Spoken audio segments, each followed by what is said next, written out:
Now you sit down and make yourself easy, and I'll brew you a cup of tea.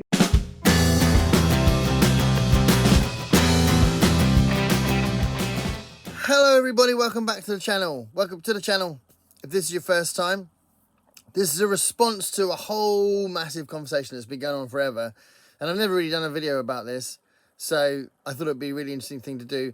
It does have some parallels a little bit to a video I did 3 weeks ago about my plans for the future on the channel for the next year.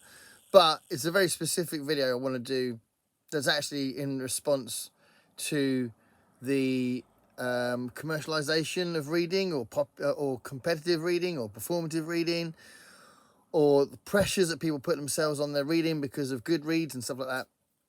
So it's also kind of similar. My general point is kind of similar to the one I did recently about how to treat BookTube. And I think how to treat your reading and your reading goals and Goodreads and Storygraph reviews, that is the same as my attitude and advice about how to treat BookTube. So obviously BookTube is really something that concerns booktubers. So when I did that video about, don't worry about the numbers, enjoy it, all that stuff I said a few days ago, I think it was, certainly at some point this week, over the last 7 days. When I'd said that, I was obviously talking to booktubers, and this is really for readers. So my advice here is about readers. So anyone that comments on the channel may find this interesting, I'm not sure. But I do think that this idea that the existence of Goodreads and the fact that you can track your reading, and the fact that you can see how many books you've read, and that you can see how many books other people have read, some people then make that assumption, or they see an alarming trend for that becoming competition, and that becoming performative, and that becoming pressure that people put on themselves. But I think they're good things, but the pressure doesn't have to be there. So the Goodreads tracking your reading and Storygraph tracking your reading is great. I think it's absolutely brilliant. And just like YouTube, when I said before in the other video, it's free. These apps are free, so you haven't paid for anything. One of the nice things about these services we can use as readers and booktubers is it's free, and it doesn't have to create pressure.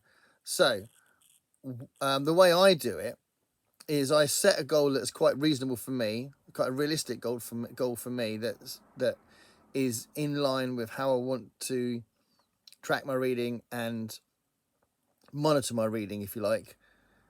And then I'll adjust it if life gets too much and I'm not reading as much, and it's fine. I don't like feel bad if I change my number. So if I start on 70, which I often do start on 70 at the beginning of the year, this year I've changed it twice. I changed it to 50 and then I changed it to 60. I think it might be back on 50 again. But this year's been quite hectic for me, and I think it's going to get more hectic. So 50 books in this year will be a lot for me, with everything else that's going on. So it's not a bad thing. So why track your reading in the first place? Well, I would find it quite hard. If I didn't track it on an app, I'd track it on paper, because I'd find it hard to remember what I'd read. And it's quite nice to think about what you read. It makes you more of a reflective reader, I think. And it also helps you to think about the books more when you're reading it. And actually, on that note, the group read I'm doing at the moment with Project Hail Mary is definitely making me think more about the book than I would have done if I was just reading it, because of what people are saying. And it's like bringing stuff that's in the back of my mind to the front of my mind. And I'm going, oh, actually, that's a really good point. I wouldn't have thought about that if I had just read it. So, some conventions on BookTube do make you more of a reflective reader as well. But I do think tracking your reading helps that as well. And it helps to see what you're reading, and if you should read something else, or if you should carry on where you are, or if you've read less, that you might know that, or you might not realise that. And you might be like, oh, God, yeah, I've let everything else in my life take over a little bit, and I need to find some more time for reading. I think it's a good thing. So I do think the point, before I move on to the other point I wanted to make, the big point I wanted to make in the video, The point is to make it yours. Make it work for you. It's free and it's fun and it's positive. It's a good thing to track your reading. So don't let it become something else where you're looking at other people's numbers or you're thinking you should read a certain amount of books. You shouldn't read a certain amount of books. You should read however many books you manage to read according to what you want to read. If you do feel like you're reading less than you'd like to, that should be about your own sense of what you want to read, not what someone else is reading.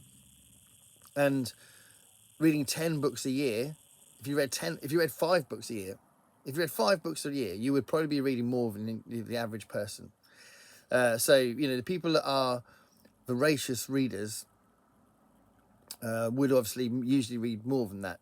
But there's no need to make it into a big deal, I know that probably people, because I'm one of those people who have got so much to read, that's why they need to keep it up, because there's just a lot they want to get through, and there's only so much time we're going to have. And obviously you feel that the older you get. So I do get it, but you have to rein it in and stay positive and don't let it affect the pleasure of reading and your own sense of being relaxed about your reading. You've got to be relaxed. It should be a fun thing. Reading should be fun. So if you're going to add loads of pressure to it and loads of parameters and obligations and unrealistic goals, then you're going to end up not enjoying it, which would be a sad thing. So reading should be fun. Keep it fun by keeping Goodreads, Storygraph, all those things work for you, because it's free and there's no need to make it into a negative thing. That's what I think. So on that note, I wanted to talk about the reading goals thing. So this is the bit that is going to have some parallels to this video I did 3 weeks ago. But I wanted to talk about the fact that one of the things you can do is not just have a number, so I'm going to read this many books or this many pages. You could have a different kind of goal. It could be a more thematic goal. So to illustrate that, I'm going to tell you some of the goals I've got for 2026. So I've got tons of vintage science fiction I want to get through. So my goal, it's quite a vague goal, but it's a goal. I want to get through a lot of that pile of vintage science fiction I want to get through. I want to read them because I want to read them. So it's not because of something negative. I just want to read them. So that's one thing. That's a goal, that I want to make that TBR of my vintage science fiction a lot smaller, right? And they're quite short books. So if I commit to it, should be fine. I also want to read some more Stephen King. So I've been reading that slowly, but I want to try and at least do like 4 or 5 Stephen King books next year. That'd be really cool. So that's another goal. So again, not too pressured, a little bit vague, but about 4 or 5 Stephen King books would be really nice, because I want to eventually get through them all. My banned books project that was started by MJ, I want to keep that going. So again, at least once a month, I want to read a banned book. So the project is a really important project, so I want to do that as well. Again, nothing too specific and nothing that would create loads of pressure necessarily. I also want to do something that I haven't done on the channel much, which I've kind of nipped into it occasionally, but not in a big way. And I want to do some videos about some books that have been important on political philosophy, because the world is becoming more and more, the Western world is becoming more and more an ideological battleground. And I think it'll be interesting to look at some of the general ideologies, some of the general places you might sit on the political graph through important philosophers and important books. So I do want to do that next year as well. I'm going to carry on my Ray Bradbury deep dive because I'm loving doing that. And I've got through some important books, but I've got some important books to come as well. So I want to keep doing that. At some point, I'm going to start the same thing again, but for Richard Matheson. And I'm going to love doing that because Richard Matheson's a really important author for me. From January, there's going to be a group of us doing the Ursula K. Le Guin Hainish Cycle deep dive. So that's great. We're going to read every book in the Hainish Cycle. So I can't wait for that. It's going to be awesome. And that'll be a group project. Also, I've been doing this thing with Greg from Another Bibliophile Reads, which is the J.G. Ballard short stories. And basically, I need to carry on with it. I don't want to let it go, but clearly 2 short stories a week was too much even though it doesn't sound like a lot, but I think with everything else, and it's easy for a week to go by and you think, oh, it's another week gone. So I just need to commit to it, but not worry about exactly what I'm reading. So we'll do it together, but in a different way, I think. And then, or at least I will. And then also in general, I want to keep promoting and celebrating the art of the short story as well. So there's some stuff there that I'm going to be playing around with. Some really cool short story anthologies there that I'm going to be playing around with next year as well.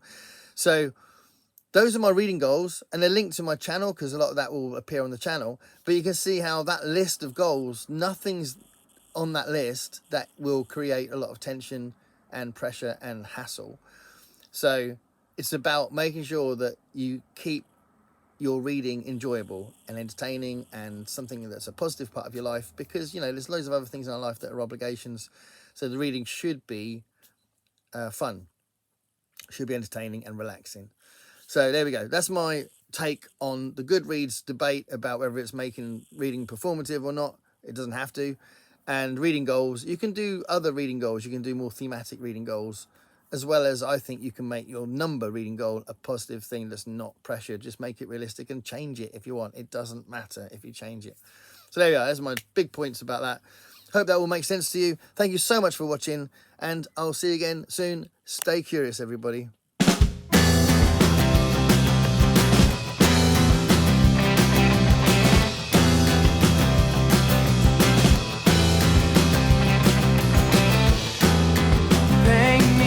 Picture